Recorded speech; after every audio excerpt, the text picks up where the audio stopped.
Hello student, आज हम class 11 हमारा जो सब्जेक्ट है अकाउंटेंसी उसका एक चैप्टर है, chapter number 8 sources of business finance. यहाँ पर बताया गया है सोर्सेस ऑफ बिजनेस फाइनेंस में व्यवसायिक वित्त के स्रोत। एक व्यवसाय को वित्त कहाँ से प्राप्त होता है उसके बारे में यहाँ पर हम जानकारी प्राप्त करेंगे। यहाँ पर मैंने लिखा है मीनिंग ऑफ फिक्स्ड कैपिटल। एक व्यवसाय को जब पैसे की आवश्यकता होती है, पूंजी की आवश्यकता होती है, तो उसके पास दो विकल्प होते हैं। तो कैपिटल हमारे पास दो प्रकार से हो सकती है, एक तो फिक्स्ड कैपिटल होती है और एक वर्किंग कैपिटल होती है।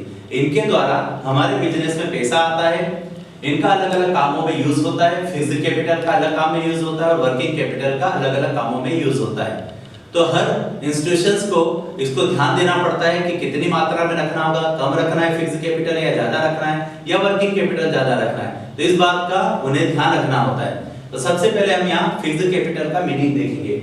जैसा मैंने यहाँ पे लिखा है, investment done for the purchasing of fixed assets is called the fixed capital. In fixed capital land and building, machine, plant, furniture, vehicle are included. हम ये कह सकते हैं कि स्थायी संपत्तियों से हम इस स्थायी पूंजी से हम क्या खरीदते हैं? स्थायी संपत्तियां खरीदते हैं। हम फिक्स्ड कैपिटल से फिक्स्ड असेट्स को खरीदते हैं। जैसा कि आप यहाँ देख पा रहे हैं, यहाँ मैंने लिखा है लैंड एंड बिल्डिंग, ये भी फिक्स्ड असेट्स है।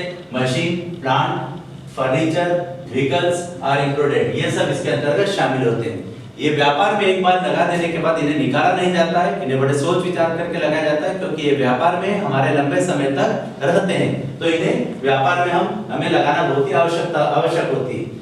उसके बाद मैंने इसके दूसरे पॉइंट पर डिस्कस करना चाहता हूं, factor determining the volume of fixed capital.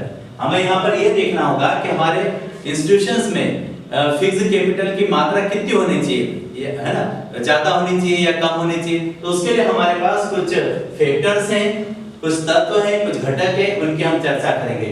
जैसा यहाँ पर आप पॉइंट नंबर फर्स्ट देख रहे हैं, साइज ऑफ बिजनेस यूनिट, यानी कि आपकी जो बिजनेस यूनिट है उसका आकार कैसा है। अगर आपके बिजनेस यूनिट का आकार बड़ा है तो आपको ज्यादा स्थायी पूंजी की आवश्यकता होगी, और अगर आपके जो व्यवसाय है उसका आकार जो छोटा है तो आप कम पूंजी में भी अपने व्यापार को चला सकते हैं। तो साइज भी महत्वपूर्ण होता है फिक्स्ड एसेट्स को डिसाइड करने में। बड़ा साइज ज्यादा कैपिटल, कम साइज फिक्स्ड कैपिटल हमें कम लगेगी।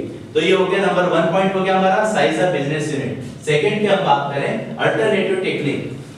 अल्टरनेटिव टेक्निक के बारे में इसने कहा है वैकल्पिक, यहाँ पर बताया गया है वैकल्पिक तकनीकी का वैकल्पिक उपयोग।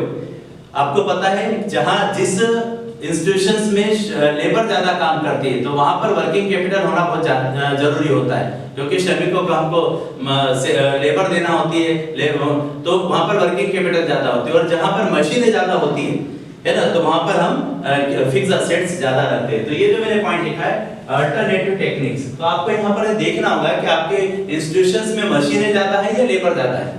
आप ज्यादा किससे काम करा रहे हैं, मशीन का उपयोग कर रहे हैं या लेबर से, मेन पावर से आप काम करा रहे हैं। अगर मशीनों का कर रहे हैं तो फिक्स्ड कैपिटल आपके पास ज्यादा ही होनी चाहिए, और अगर लेबर से काम करा रहे हैं तो आप वर्किंग कैपिटल से भी वर्किंग कैपिटल आपके पास ज्यादा होनी चाहिए। तो हमारे 2 पॉइंट हो गए हैं। अब हम चलते हैं पॉइंट नंबर 3 की ओर। यहाँ पर बता रखा 3 में टेक्निकल इनोवेशन, जिसको हम यहाँ पर बोल सकते हैं तकनीकी में नवीनता। यदि हम हमारे जो इंस्टीट्यूशंस है उसमें बार-बार नई मशीनों का हम प्रयोग करते हैं, समय के साथ साथ हम बार-बार चेंज करते हैं, तो हमको ज्यादा फिक्स्ड कैपिटल की आवश्यकता होगी, क्योंकि नई मशीनें हमको खरीदना है, समय के साथ चलना है, ज्यादा उत्पादन करना है, हमारे जो वस्तु को बनाने का जो कॉस्ट प्राइस है उसे भी हमको कम करना है, तो फिर हमें फिक्स्ड कैपिटल की ज्यादा आवश्यकता होगी। और अगर हम बहुत लंबे समय तक एक ही मशीन का प्रयोग करते हैं और कई सालों बाद चेंज करते हैं, तो फिर हम वर्किंग कैपिटल हमारे पास ज्यादा होनी चाहिए। तो ये जो हमारा पॉइंट नंबर 3 है टेक्निकल इनोवेशन, तो इसको भी हमें ध्यान में रखना चाहिए। एक यहाँ पर पॉइंट नंबर 4 होता है कॉम्प्लिकेटेड प्रोडक्शन प्रोसेस। यहाँ पर बताया है कि जटिल उत्पादन की प्रक्रिया। अगर आपकी जो उत्पादन की प्रक्रिया है, प्रोडक्शन की जो मेथड है या प्रोसीजर है वो बड़ा कठिन है, लंबे प्रोसेस से होकर के काम गुजरता है, तो आपको स्वाभाविक है आपको फिक्स्ड कैपिटल की ज्यादा आवश्यकता होगी। और अगर ये सरल तरीके से काम हो जाता है तो आप कम फिक्स्ड कैपिटल में भी काम चला सकते हैं, फिर वहां पर आपके पास वर्किंग कैपिटल ज्यादा होनी चाहिए। एक और पॉइंट आ रहा point number 5, mode of purchase of fixed assets. यहाँ पर भी हमको यहाँ पर देखना है कि उन्होंने कहा स्थायी संपत्ति को प्राप्त करने का ढंग। आप स्थायी संपत्ति को किस प्रकार से प्राप्त कर रहे हैं? क्या आपने किराए पे ले रखा है या आपने नगद लिया है, नगद परचेज किया है? अगर आपने किराए पे या किस्तों में मशीन को ले ली है तो आप कम स्थायी पूंजी से भी आपकी जो फिक्स्ड कैपिटल है वो कम भी होगी तो चल सकता है। लेकिन अगर आपने मशीनों वगैरह को, मशीन है, प्लांट है, इनको अगर आपने नगद खरीदा है तो आपके पास फिक्स्ड कैपिटल ज्यादा होना चाहिए। तो यहाँ पर दो चीजें हमको बताना, mode of purchase of fixed assets. आपने फिक्स्ड असेट्स को कैसे परचेस किया? नगद किया, फिक्स्ड कैपिटल ज्यादा लगेगी।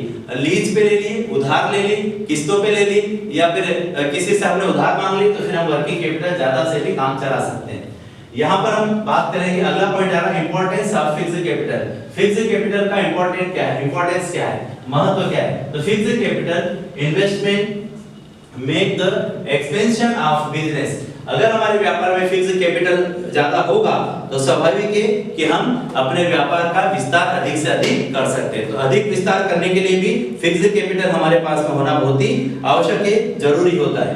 फिर इसमें पॉइंट नंबर, अगला पॉइंट आ रहा है, पॉइंट नंबर सेकंड की हम बात करेंगे, इनोवेटिव प्रोडक्शन।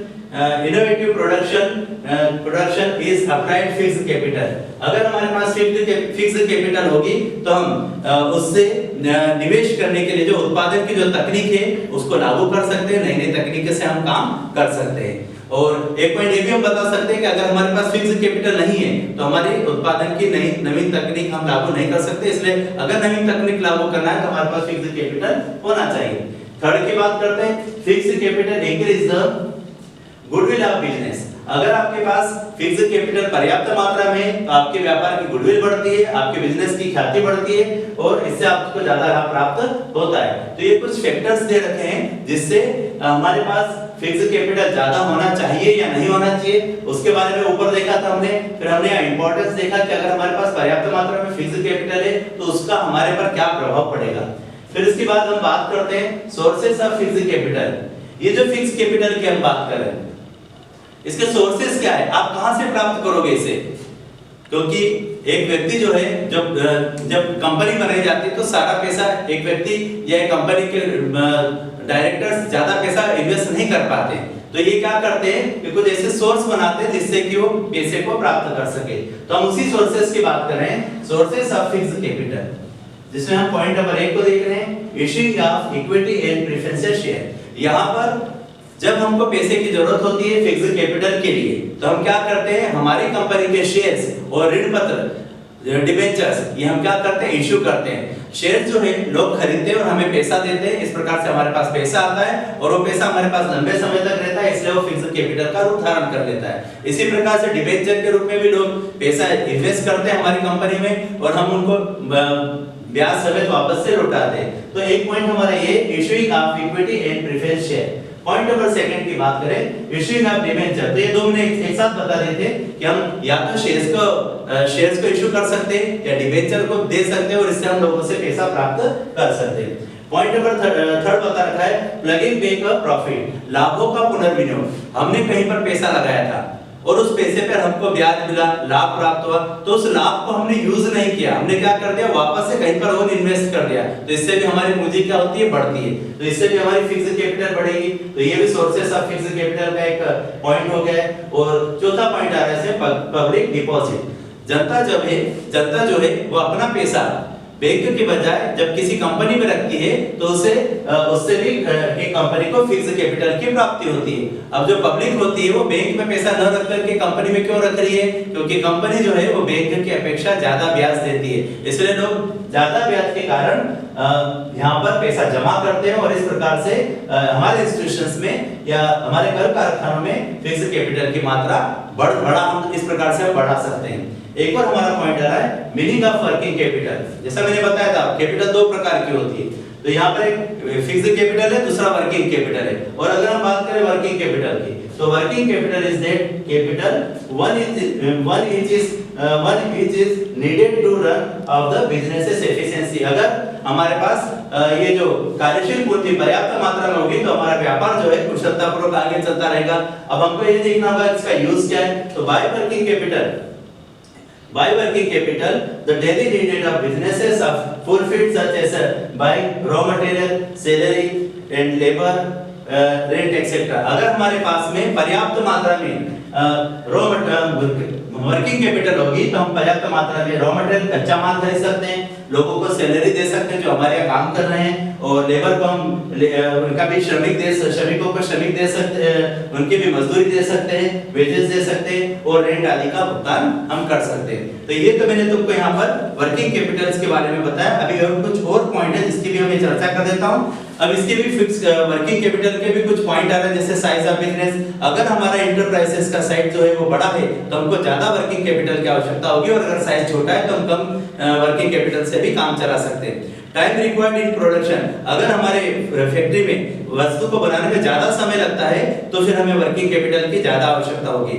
और मेथड ऑफ सेल्स, अगर हम हमारे इंस्टीट्यूशंस में जो बना हुआ माल है उसको हम नकद बेचते हैं तो हम कम वर्किंग कैपिटल से भी काम चला सकते हैं। और फिर seasonal reasons, in the seasonal reason industries working capital is required done seasons after the competition of the seasons less working required. अगर कोई मौसम चल रहा है जहां पर हमको वर्किंग कैपिटल की ज्यादा आवश्यकता होती है, जैसे ठंड के दिन में ऊनी वस्त्र खरीदना है तो वर्किंग कैपिटल ज्यादा होगा, और जब इस प्रकार का कोई मौसम नहीं है, जब हमें कोई कच्चा माल नहीं खरीदना है तो कम वर्किंग कैपिटल से भी हम काम चला सकते हैं। तो स्टूडेंट, आज हमने यहाँ पर देखा है मीनिंग ऑफ फिक्स्ड कैपिटल और मीनिंग ऑफ वर्किंग कैपिटल, इनके रिटर्न फैक्टर्स देखे और इनके इंपॉर्टेंस देखे।